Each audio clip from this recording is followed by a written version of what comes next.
Your bare feet slip on jagged rocks as you're chained and lowered into a suffocating tunnel, barely wide enough to move. The Laurion Silver Mines swallow you whole, your life now measured in the silver you claw from the earth. Each swing of your pickaxe echoes with the screams of those crushed in collapses sometimes. You hear their ghosts in the dark. Did you know Athens' golden age, its majestic Parthenon, was built on the blood and bones of slaves like you? How could such beauty hide such horror? Stick around to uncover the brutal truth of your life in these mines. In the 5th century BC, the Laurion Silver Mines, 50 kilometers south of Athens between Thorikos and Cape Sunion, drive the city's wealth. Their silver funds the navy that defeated the Persians at Salamis and builds the Acropolis's grand temples, mines of Laurion. Yet, this splendor masks a brutal cost. Up to 20,000 slavesmen, women, and children endured deadly, grueling conditions. You're one of them, your life reduced to chains, exhaustion, and the relentless quest for silver. Step into your world as we uncover the raw struggles and hidden horrors of the mines. Arrival at the mines. Your world shatters as Athenian soldiers raid your village, leaving it a smoldering ruin. You're yanked from your family, wrists bound in heavy chains that bite into your skin. The march to Athens' slave market is a blur of pain and shame, with jeering crowds lining the streets. There, you're sold for 150 to 200 drams to a grim-faced mine owner. Your life now worth just a handful of coins, exploiting the mines. Each step toward this fate feels like a betrayal of the life you once knew. The journey to Laurion stretches over days, your bare feet blistering under the relentless sun. Chains clank with every step, a constant reminder of your captivity. As you near the mines, the landscape turns bleak-scarred earth, gaping mine entrances, and towering heaps of waste loom before you. The sprawling complex hums with grim purpose. Shafts plunge into the ground. Workshops echo with clanging tools, and despair hangs heavy in the air. You're herded forward, heart pounding, into a world that feels like the edge of survival. A searing pain jolts you as a hot iron brands your skin with your owner's mark, claiming you as property. Your head is shaved, stripping away another piece of who you are, and you're handed a tattered tunic or, sometimes, nothing at all. You're assigned a number, not a name, and grouped with a work gang of hollow-eyed strangers. That first night in the barracks, you lie on the cold, hard floor, surrounded by dozens of others, their ragged breaths filling the darkness. Sleep won't come. The weight of your new reality presses down too hard. The air in the barracks is thick with the stench of sweat, fear, and hopelessness. Fellow slaves whisper their story. Some have endured years in this hell, others, like you, are freshly captured. You listen, clinging to their words, but each tale deepens your dread. You wonder if you'll ever see your home again, the thought twisting like a knife. When a horn blares at dawn, signaling your first day, fear grips your chest. You're about to descend into the mines, where escape is a fantasy. Guards patrol relentlessly, and the threat of brutal punishment ensures no one dares try. Daily life.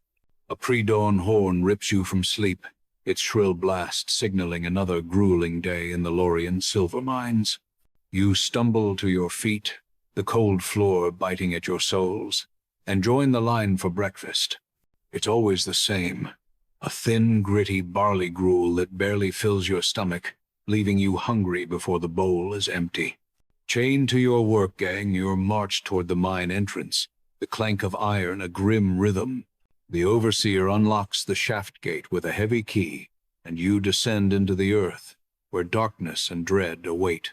The mine's tunnels are suffocating, so cramped you can barely turn, with only faint lamplight to guide you. Air is scarce, thick with dust that stings your lungs, and the walls seem to press closer each day. Your rations down here are meager, more gruel, a rare scrap of stale bread, and water that tastes of earth and metal. Clothing is a cruel joke. A tattered rag if you're lucky, or nothing, leaving you exposed to the damp chill or biting heat. Your routine is merciless work. Eat, sleep, repeat each day, grinding away another piece of your spirit. Midday offers a fleeting break, just long enough to gulp down more gruel and a sip of water under the overseer's watchful eye. Then it's back to work, hacking at rock until evening, your body screaming with exhaustion. Every muscle aches, a constant throb from the relentless labor, and you wonder how long you can endure. Nights in the barracks are no relief. The air hums with coughing, moaning, and whispered fears from those around you. You collapse onto a thin mat, too tired to care about the hard floor, and drift into dreams of a freedom that feels impossibly distant. Days blur into one another. Time, marked only by the slow shift of seasons. Winter turns the mines into a damp, freezing tomb, while summer chokes you with stifling heat. Some slaves, worn down by years of toil, forget their own names, their identities swallowed by the mines.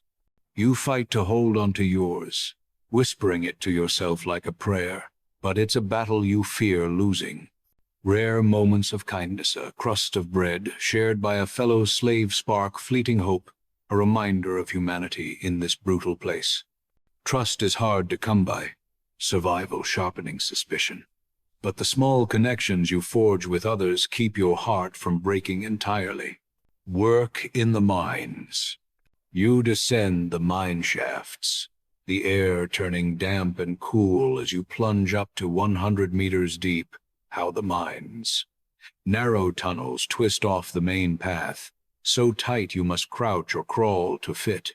Your pickaxe strikes rock, each swing gaining just 10 to 12 centimeters in a grueling 10-hour shift. Quotas are brutal, and falling short means a lash from the overseer's whip, its crack a constant threat. Oil lamps flicker, casting eerie shadows that dance like ghosts on the jagged walls. The light is dim, and a single gust could snuff it out, leaving you in total darkness. Rock dust swirls with every strike, clogging your lungs and sparking a cough that never fades. Water drips from the ceiling, a steady patter that warns of unstable tunnels ready to collapse. One day, a rock tumbles from above, missing you by inches, a heart-stopping reminder of the daily dangers. The overseer's whip snaps behind you, barking orders to work faster, his voice cold and unyielding. At midday, you get a brief pause, choking down gruel and stale water that barely keep you going.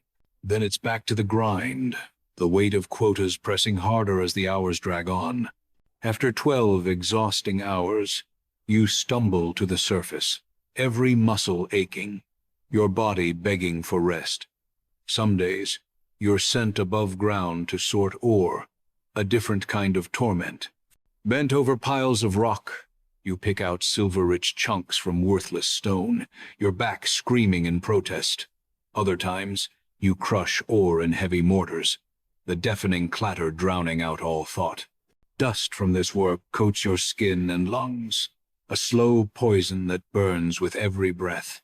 In the washing areas, you mix ore with toxic, reused water, its fumes stinging your eyes and leaving your skin raw. The deeper you go, strange noises echo through the tunnel's groans that sound almost human, chilling your blood. Whispers among slaves speak of spirits haunting the lowest shafts, born from those who died in the dark. One day, a nearby tunnel collapses with a thunderous roar, trapping slaves inside. Their desperate cries pierce the silence. No one comes to save them, they're left to suffocate, abandoned like broken tools. The horror clings to you, a gnawing fear that your turn could come any moment. You learn to listen for warning signs, faint creaks, tiny rockfalls, anything to stay alive. But collapses can strike without warning, and the dead are hauled up, their faces frozen in terror, eyes staring into nothing. There are no funerals, no rites, just bodies tossed into mass graves, forgotten by all but you. The thought of this end haunts your every step, a shadow you can't escape. Work never pauses. To stop is to invite punishment, and the overseers are merciless. You've seen slaves beaten for slowing down, their screams echoing through the tunnels. One man, caught stealing a scrap of food, has his hands hacked off, left to bleed out as a warning. These horrors become part of your world, numbing your heart just to survive. Some days you use fire setting, piling wood to heat rocks until they glow, then dousing them with water to crack them open. The heat sears your skin, and the smoke chokes your lungs, making every breath a struggle. Your tool shammers, chisels, crowbars wear down fast, just like your body, both breaking under the strain.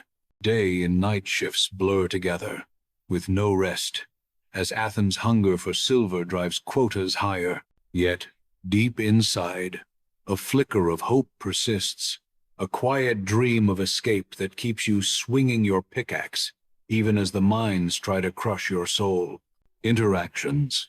In the Laurion Silver Mines, a harsh hierarchy rules stronger. Slaves bully their way to better rations, leaving the weak to scrape by. You meet Alexios, a weathered veteran with sunken eyes but a warm voice, who shares stories of his distant home by the sea. He pulls you aside one evening, warning you to keep your head down and avoid the overseer's cruel gaze. Then there's Draco, a hulking slave who enforces the overseer's rules with a vicious streak. You watch, heart pounding, as he savagely beats a man for stealing a crust of bread, leaving him bleeding on the cold ground. The sight is a grim warning, and you learn to give Draco a wide berth. Some rare evenings, when exhaustion hasn't crushed all spirit, you gather with others in the barracks, sharing whispered stories and faint songs. These moments of camaraderie feel like a flicker of light in the darkness, but they're often silenced by bone-deep fatigue. Whispers of escape float among the slaves, desperate plans hatched in secret, but every scheme crumbles under the weight of reality. One night, a runaway is dragged back, his feet severed as punishment, his screams echoing through the camp. The brutal display snuffs out your dreams of escape, at least for now, leaving a heavy knot of fear in your chest. You meet Milo, a young boy born into this misery, his eyes dull with resignation. He's never known a life beyond chains. His quiet acceptance breaks your heart, and you share tales of open fields and free skies, hoping to spark something in him. Then there's Leonidas, an old slave with a raspy voice, who tells you he's survived decades in these mines. He claims things were once even worse, though you can hardly imagine how, his words painting a grim picture of the past. Another man, once free, clings to a fading hope of ransom, his optimism both inspiring and painful, as freedom feels so far away. Kindness is rare, but when a slave shares a scrap of their meager meal with you, it's like a warm ember in the cold. Suspicion runs. Deep survival makes trust a risk, but small bonds form, fragile threads holding you together. You learn to navigate this tense, fractured community, reading who to avoid and who to lean on. The overseers, towering above it all, care nothing for your life, their eyes fixed only on the silver you pull from the earth. Each interaction, whether cruel or kind, shapes your days, reminding you that even in this brutal place, humanity, however faint, still fights to survive. Health and hazards. Your hands are a map of pain, blistered and calloused from gripping rough tools day after day in the Laurion Silver Mines. Constant bending and lifting leave your back throbbing, a dull ache that never fades. The air is thick with rock dust, creeping into your lungs and sparking a cough that racks your chest. There are no doctors here. The healer's herbs, when you're lucky enough to get them, do little to ease your suffering. Accidents are brutal. Slaves lose fingers, hands, even eyes to slipping tools or falling rocks. Those too weak to work are cast aside, left to die in the dark corners of the barracks, forgotten. Most slaves survive only a few years, their bodies broken by the relentless labor. Mine owners barely notice, replacing workers every 5 to 10 years as if you're nothing more than worn-out tools, exploiting the mines. Deep in the mines, the heat presses down, making every breath a struggle, sweat stinging your raw skin. The water you drink, stale and foul from the mine's depths, churns your stomach. Dysentery sweeps through the barracks, killing many. You survive, but each bout leaves you weaker, your body fading. Some slaves lose their minds, driven mad by the endless grind and darkness, their ravings silenced by overseers' fists. You feel the edges of your own sanity fray, and the fear of breaking haunts your quiet moments. Yet, small joys a kind word from a fellow slave, a fleeting glimpse of the sky through a shaft keep you tethered to hope. Your body grows frail, each day a battle to keep moving, but you cling to life with a stubborn will. Time blurs into a haze, with only the changing seasons, winter's damp chill or summer's suffocating heat marking your existence. The mines are merciless. One day, a slave's pickaxe slips, severing his hand, and he bleeds out on the tunnel floor. Overseers glance at him, noting the loss with cold indifference, offering no aid as his life drains away. Winter's wet cold seeps into your bones, while summer's heat chokes the air, worsening every task. You've seen too many fall, their bodies discarded without care, and you know this could be your fate. Still, you fight to stay strong, refusing to let the mines claim your spirit, holding on to the faint hope that somehow you'll endure. The mines operation.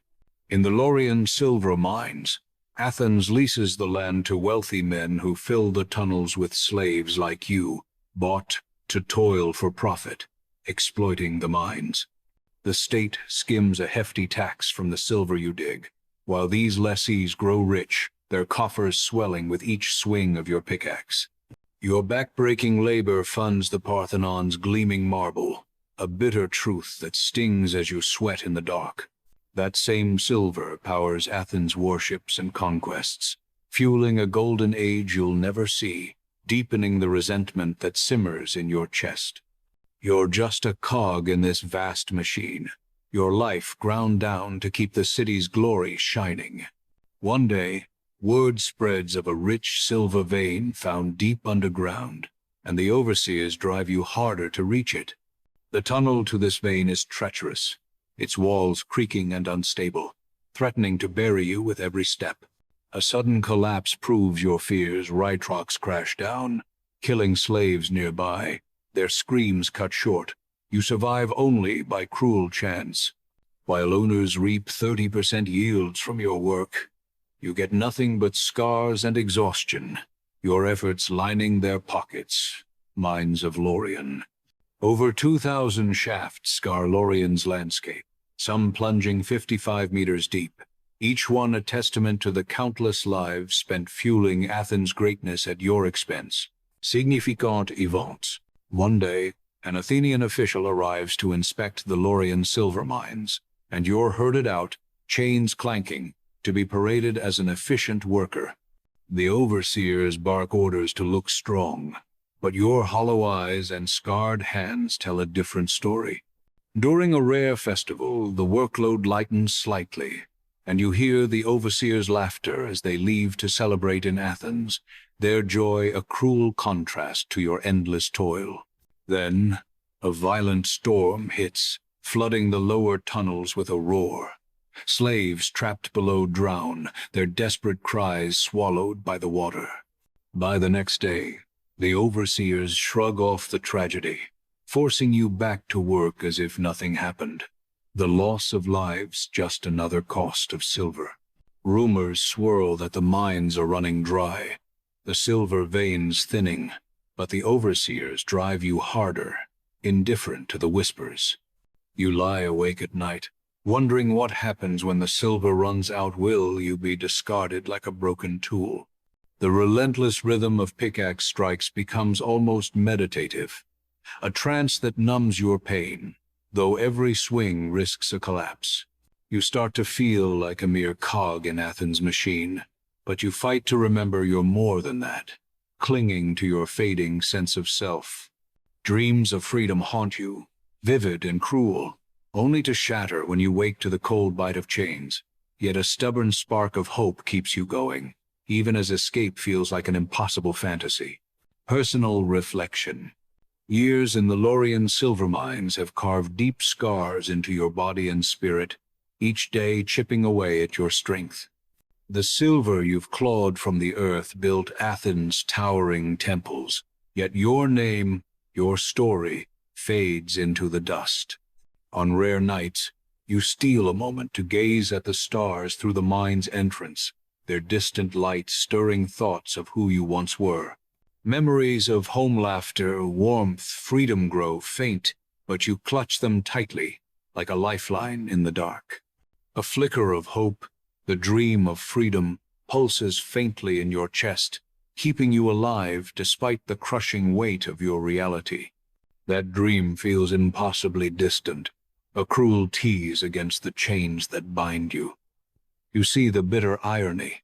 Your suffering, your broken body, fuels the very freedom Athens celebrates. The mine's story, told in silver and glory, buries countless lives like yours, each one a silent sacrifice. You wonder about other hidden histories, even now, lost beneath the shine of progress. Your life is woven with pain, but it's also a testament to resilience, to the stubborn will that keeps you swinging your pickaxe. Your story joins thousands of others, untold but achingly real, etched into the tunnels you've carved. A spark of humanity still burns within you, defying the darkness that seeks to snuff it out. You hope, quietly, that someone, someday, will remember your struggle, will see the cost of Athens' greatness. Despite the exhaustion, the fear, the endless grind, you fight to survive, to hold on to that fragile spark. Your spirit, though battered and worn, still flickers, a faint but stubborn light in the depths of the mines. After years in the Laurion Silver Mines, your body is a map of scars, your spirit a faint ember, yet you've outlasted countless others who fell to the tunnel's merciless grind. The silver you tore from the earth raised Athens' Parthenon and fueled its triumphs. But you wonder if anyone beyond these shafts remembers the lives broken for that glory. In stolen moments, you gaze at the stars through the mine's entrance, their distant glow a quiet reminder of a world beyond chains. Your life, woven with suffering and resilience, is just one of thousands buried in the shadows of history's grandeur. As you stand in the darkness, a question lingers, heavy and real. What other unseen sacrifices, past and present, prop up the world we celebrate today, waiting for us to uncover their truth?